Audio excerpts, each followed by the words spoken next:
আমরা কাবুল বিমানবন্দরে আছি। আমরা কখনো ভাবিনি, এমনকি আমাদের শত্রুরাও, যে আমরা এদেশে এভাবে ফিরে আসব। যখন আমেরিকা এবং নেটোর বিরুদ্ধে যুদ্ধ শুরু হয়েছিল তখন সবাই বলতো ওরা পাগল হয়ে গিয়েছে। যেখানে আমেরিকা একটা সুই পর্যন্ত দেখতে পারে, সেখানে পাহাড়ে রাইফেল বহন করা এরকম একটা বড় কাজ তারা এটা কিভাবে করবে?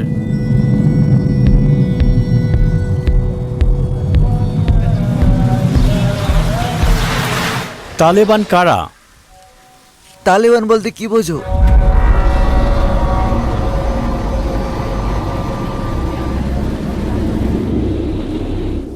দুই 2021 সালের অগস্ট মাস। পুরানো মাকড়সার জাল ছিঁড়তে এবং ভাঙতে শুরু করলো। আর এগুলো হলো সেই ছেঁড়া রেশম, যা তার নির্মাতাকে ধরে রেখে তাকে অনুসরণ করার চেষ্টা করছে, যে তাদেরকে অনিবার্য নিয়তিতে ছেড়ে গেল।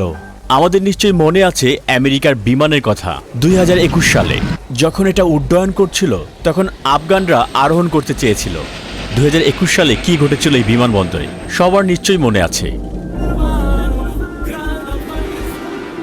এখনই সময় সবাইকে ফিরিয়ে আনার। যোদ্ধারা রাজধানীতে ঢুকেছে। তালেবান যোদ্ধাদের হাতে আমেরিকা অস্ত্র তৈরি করছে।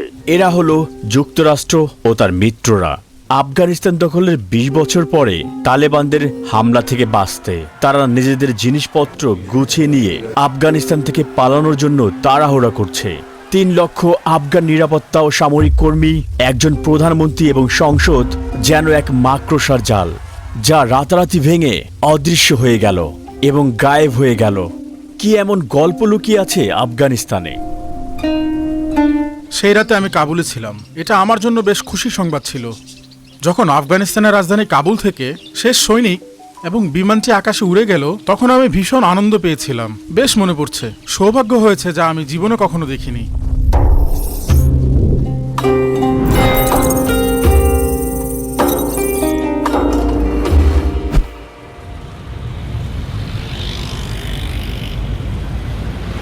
আসসালামু আলাইকুম। আমরা এখন আছি আফগানিস্তানে। আরও একবার দেখুন, যখন বিমানবন্দর আসবেন সব জায়গায় সাদা পতাকা দেখবেন। আর এই হলো ইব্রাহিম। আসসালামু আলাইকুম, ভালো আছেন নিশ্চয়ই? দ্বিতীয়বারের জন্য আপনাকে স্বাগতম। আমি এখানে এসেছি, দ্বিতীয়বার। কিন্তু সবকিছু হ্যাঁ, বদলে গেছে। সবকিছু বদলে গেছে।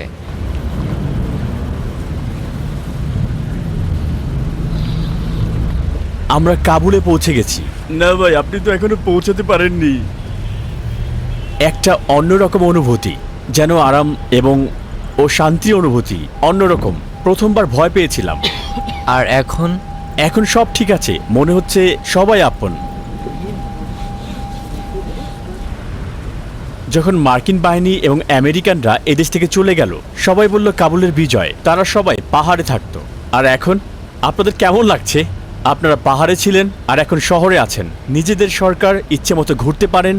এখন আমরা বুঝতে পারি জীবনের আসল অনুভূতি কি। কাবুলের স্বাধীনতার আগে আমরা এই জীবন সম্পর্কে জানতামই না। এখন আমরা 2 বছরের জন্য আফগানিস্তানের চারপাশ ঘুরতে পারি এবং সমস্ত প্রদেশ যেতে পারি। এটা সম্ভব হয়েছে কাবুল জয়ের পর। এটা বড় অর্জন। হ্যাঁ, অবশ্যই। তালেবানদের আগমন বদলে দিয়েছে সমস্ত দেশটাকেই।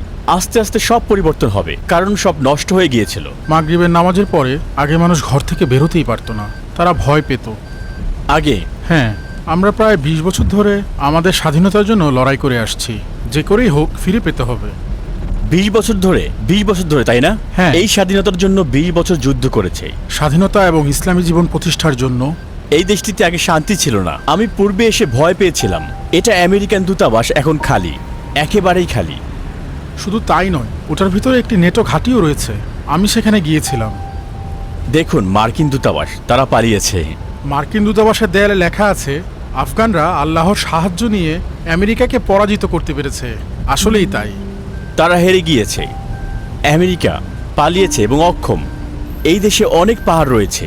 পুরো আফগানিস্তানে অনেক পাহাড়। এই দেশ অপরাজেয়। তালেবান অপরাজেয়। দেখুন মানচিত্র। ভিতরে যেতে পারি? না না, এখন সম্ভব নয়। পরিত্যক্ত আমেরিকার দূতাবাস, ভিডিও টাইটেল হবে। দূতাবাসের ভিতরে ব্যক্তিগতভাবে আমি এটার ভিতরে অনেকবার গিয়েছি এবং সেখানে গিয়ে ফুটবলও খেলেছি। দূতাবাসের ভিতরে ফুটবল খেলেছেন? হ্যাঁ, মার্কিন দূতাবাসের ভিতরেই জোহরের নামাজের পর। আপনি দেখবেন যোদ্ধারা এখনো সেখানে ফুটবল খেলছে। আপনারা অনেক ভালো মানুষ, সত্যি। আমাদেরকে ইসলামী আমিরাতের ভবিষ্যৎ বলুন। ইনশাআল্লাহ আমাদের দেশ সমৃদ্ধশালী হবে। তাদের মতে ভবিষ্যৎ সমৃদ্ধশালী হবে এবং চীনের মতো দেশের সাথে বন্ধুত্ব।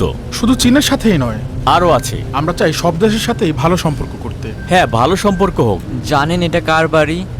কার বাড়ি? সিরাজউদ্দিন হাকানি, স্বরাষ্ট্রমন্ত্রী। এই দেয়ালগুলো বেশ উঁচু করে তৈরি করা হয়েছে। বোমা হামলা থেকে বাঁচতে এটা করেছে। তারা তালেবানকে ভয় পেয়ে এসব দেয়াল বানিয়েছে। অবশেষে তারা এখান থেকে পালিয়ে গেল। তারা এখানে কেন এসেছিল?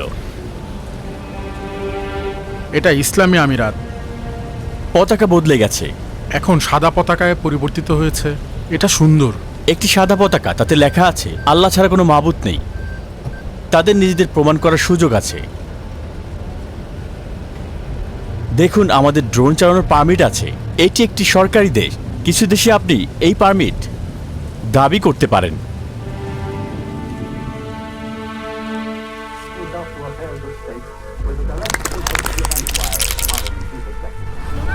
আমরা এখান থেকে আমাদের গল্প শুরু করব। আফগানিস্তানের রাজ্য থেকে আফগানিস্তানের প্রজাতন্ত্র পর্যন্ত এবং রাজনৈতিক দলগুলির মধ্যে ক্ষমতার লড়াই। 1973 সালের 17 জুলাই রোজ মঙ্গলবার আফগানিস্তানের রাজ্য একটি প্রজাতন্ত্রে পরিণত হয়। আফগানিস্তানে যখন সোভিয়েত আক্রমণের সময় সোভিয়েত সৈন্যরা আসতে শুরু করেছে এবং ডিসেম্বরে তাদের সংখ্যা বৃদ্ধি পাচ্ছে।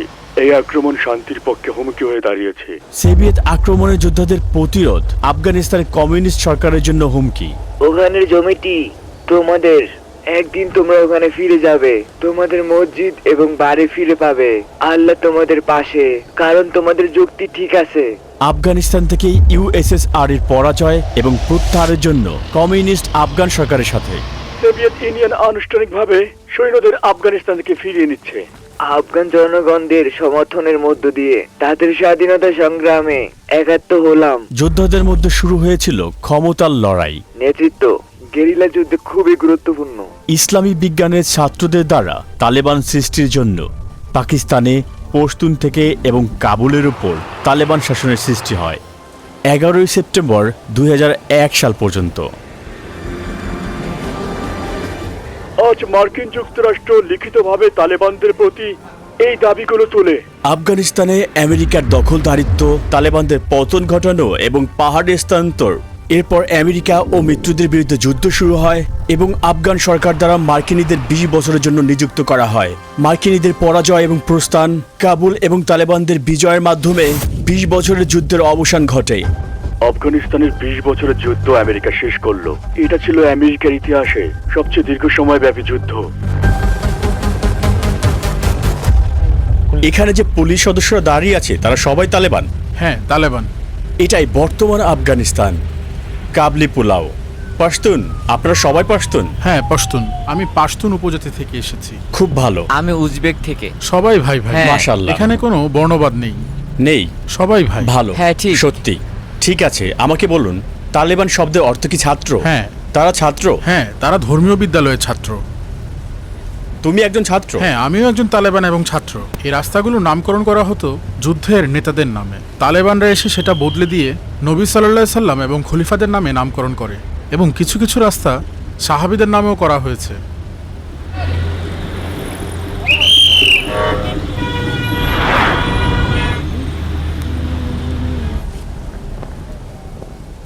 আমরা অনেক উঁচুতে কাবুলের শিখরে আছি। ইসলামী আমিরাত, তারা এটা এখানে সেট করেছে। আমি বেশ মুগ্ধ। দেখুন, ডোম অব দ্য রক। আসসালামু আলাইকুম। মাশাআল্লাহ। প্যালেস্টাইন? প্যালেস্টাইন। মাশাআল্লাহ। আসসালামু আলাইকুম। ওয়ালাইকুম সালাম। এটাই কাবুল? কাবুল আফগানিস্তান, নতুন শহর।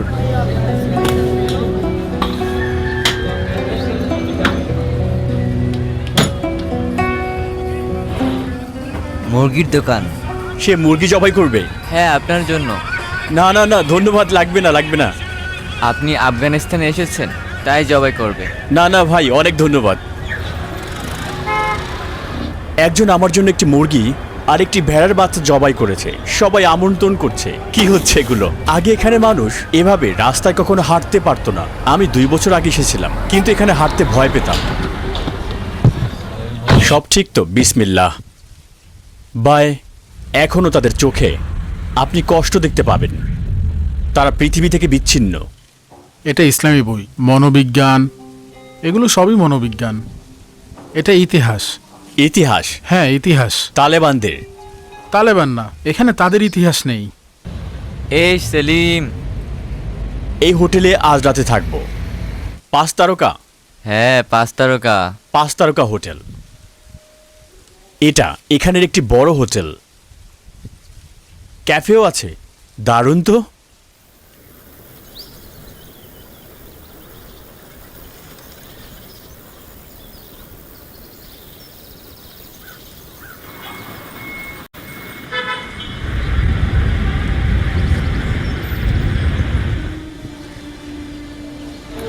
সে রাস্তার মাঝখানেই এগুলো করছে। ধারণা করতে পারেন তারা এটা কোথায় পেয়েছে? এখানে মুজাহিদিন বা যোদ্ধা নামে একটি মার্কেটও রয়েছে। এটা আত্মত্যাগের প্রতিফলন, যার তুলনা হয় না। তাই আপনি চাইলে এই অস্ত্রগুলির যে কোনো একটি কিনতে পারবেন সরকার থেকে অনুমতি নিয়ে। এছাড়াও আপনি এই মার্কেটে তালেবানদের বিভিন্ন রকমের ইউনিফর্ম পাবেন। এটা এই রাজ্যের অফিসিয়াল ইউনিফর্ম। এটা একটি অস্ত্রের বাজার। এখানে তারা অস্ত্র ঠিকও করে, সব সময় প্রস্তুত।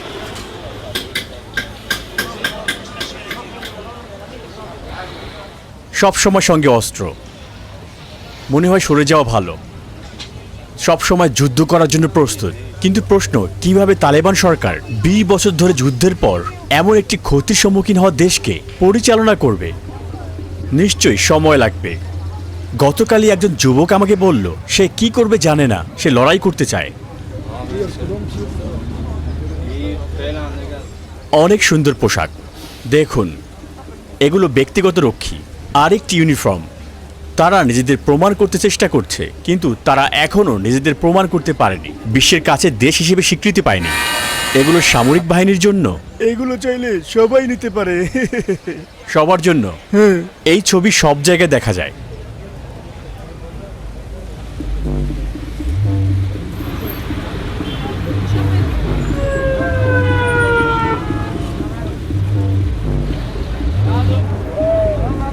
আমরা ডাউনটাউনে আছি। আফগানি মানুষ খুবই অতিথি পরায়ণ। এখানে আগে অনেক রাজনৈতিক দল ছিল, তারা বিভিন্নভাবে বিভক্ত ছিল। এখন এখানে এরকম কোনো পার্থক্য নেই।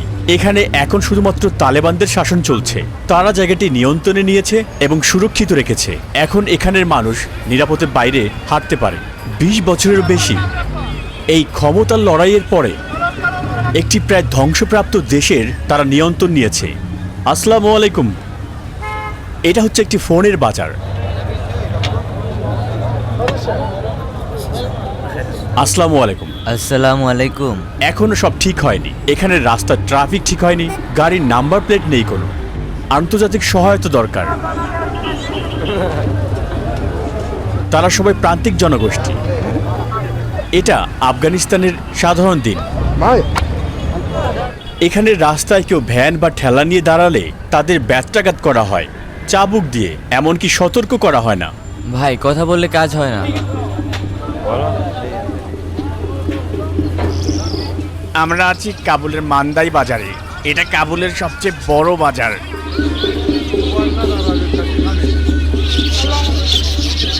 আমার জন্ম সৌদি আরবে। আমি 5 বছর আগে এই আফগানিস্তানে এসেছি। আমি ইসলামী আমিরাতের আগের সময় থেকে এখানে বসবাস করে আসছি।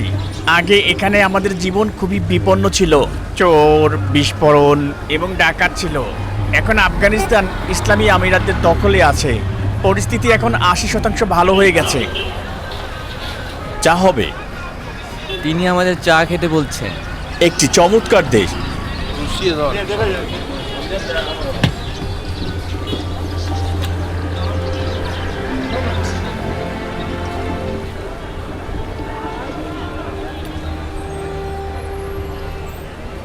আমি বিশ্বকে মেসেজ পাঠাতে চাই।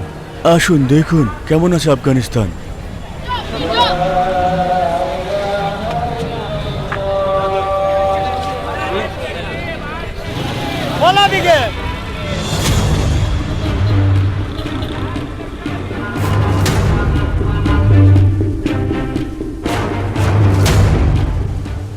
আমরা এখন সোভিয়েতের ট্যাঙ্কে আছি। হয়তো ভালোভাবে দেখতে পাচ্ছেন, আমরা বালাহিসরা দুর্গে আছি। এই ট্যাঙ্কটি দেখুন, সোভিয়েত ইউনিয়নের। তারা এটাকে সাজিয়ে রেখেছে কাবুলের দৃশ্যের সাথে। পুরো কাবুল শহরে আপনি পতাকা দেখতে পাবেন। কিছু অংশ মার্কিন বাহিনী থাকতো, আর কিছু অংশ ছিল সোভিয়েত ইউনিয়নের। আমেরিকা এখান থেকে চলে গিয়েছে, তাই তালেবানরাই এখন জমির মালিক। এই স্থানটি একসময় আফগানিস্তানের শাসনকারীদের প্রাসাদ ছিল। এখানে প্রথম মোগলরা থাকতো। কারণ এই জায়গা থেকে পুরো কাবুল শহর দেখা যায়। আর এ কারণেই সব শাসকরা এই জায়গাটি বেছে নিয়েছিল। এমনকি সেই সময়ের মোগলরাও সবার প্রিয় জায়গা।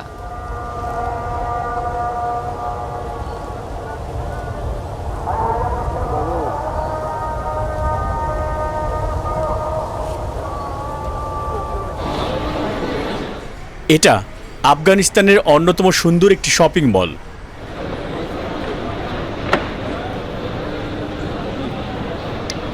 তবে আপনি এই শপিং মলে আন্তর্জাতিক কার্ড যেমন ভিসা বা মাস্টার কার্ড ব্যবহার করতে পারবেন না, কারণ এই শপিং মলে কোনো আন্তর্জাতিক ব্যাংকিং সেবা নেই। এখন আমরা দেখতে যাচ্ছি খুব কাছের একটি ব্রিজ, যেটাকে বলা হয় পাবলো এসকোবার সেতু। ভাবতে পারেন এই সেতুর নিচে একটি গর্ত ছিল। যারা এখানে মারা যেত সবার লাশ একের পর এক স্তূপ করা হতো। এই জায়গায় যেন জুসের বক্সের মতো তারা জমা করত। ওই দিকে দেখুন। কিন্তু এখন এই সেতুটি তাদের কাছে একটি সুখের সেতু। ওই জায়গায় তখন মাদক বিক্রি হতো, সব রকমের খারাপ কাজে এটাকে ব্যবহার করা হতো। এখানে আমরা মদ খাই। কিন্তু যখন তালেবানরা এলো, তারা আফিম শিল্পকে পুরোপুরি ধ্বংস করে দিয়েছে। শহরি এলাকায় একটি আফিম চাষের জমি রয়েছে। আফগানিস্তান পপি চাষ করত, আর সেটা থেকে তারা আফিম আরোহণ করত। গাঁজা উৎপাদনে তারা লাতিন আমেরিকা, কলম্বিয়া বা পেরুর কোকোর চেয়েও অধিক শীর্ষে ছিল, বিশ্বের বৃহত্তম গাঁজা উৎপাদনকারী। আমরা একটি দোকানে সেতুর ঠিক পাশেই, বলা যায় উপরে, এই লোকটি অনেক দিন ধরে এখানে আছে। আপনি কি আগেই ভালো ছিলেন নাকি এখন ভালো আছেন? তার মতে 2 বছর আগেও এই জায়গাটি অনেক ভয়ানক ছিল। মানুষ হাঁটতে পারতো না, চারদিকে মাদকের গন্ধ ছিল, স্বাস্থ্য ঝুঁকি ছিল। দ্বিতীয় অংশে আমরা জানার চেষ্টা করব মহিলারা কোথায় হারিয়ে গেল এবং কেন মেয়েদের কোনো স্কুল নেই, এবং আমরা তালেবানদের একটি স্নাতক স্কুলে যাব। তালেবানে যোগ দিতে সেখানে পড়াশোনা করতে হয়। বিশিষ্ট ব্যক্তিদের সাথে কথা বলতে আমরা তালেবান প্রাসাদে যাব। যুক্তরাষ্ট্রে এবং গোয়ান্তানামোতে মন্ত্রী ছিলেন, প্রতিরক্ষা মন্ত্রণালয়ের প্রতিরক্ষা বাহিনীর নেতাদের জানব।